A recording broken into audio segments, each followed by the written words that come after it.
Tollywood star hero Nani తన పుట్టినరోజు సందర్భంగా అభిమానులకు డబుల్ ట్రీట్ ఇచ్చారు.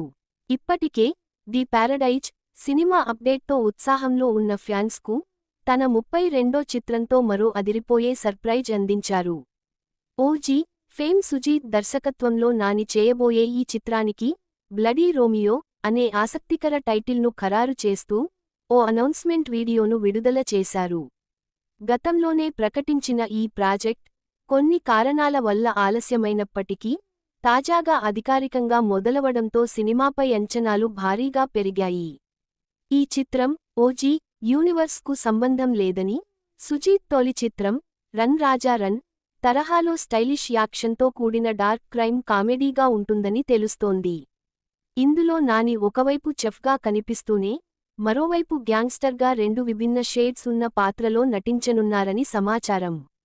ఈ సినిమాలో నాని సరసన హీరోయిన్గా తృప్తి దిమ్రి లేదా పూజా హెగ్డే పేర్లను పరిశీలిస్తున్నారు. మలయాళ స్టార్ హీరో పృథ్వీరాజ్ సుకుమారన్ ఒక కీలక పాత్రలో నటించనున్నారని ప్రచారం జరుగుతోంది. నిహారిక ఎంటర్టైన్మెంట్స్, నాని సొంత బ్యానర్ అయిన యునానిమస్ ప్రొడక్షన్స్ సంయుక్తంగా నిర్మిస్తున్నాయి. ఈ ఏడాది డిసెంబర్లో రెగ్యులర్ షూటింగ్ ప్రారంభించి 2026 క్రిస్మస్ కానుకగా సినిమాను విడుదల చేయాలని చిత్ర బృందం లక్ష్యంగా పెట్టుకుంది.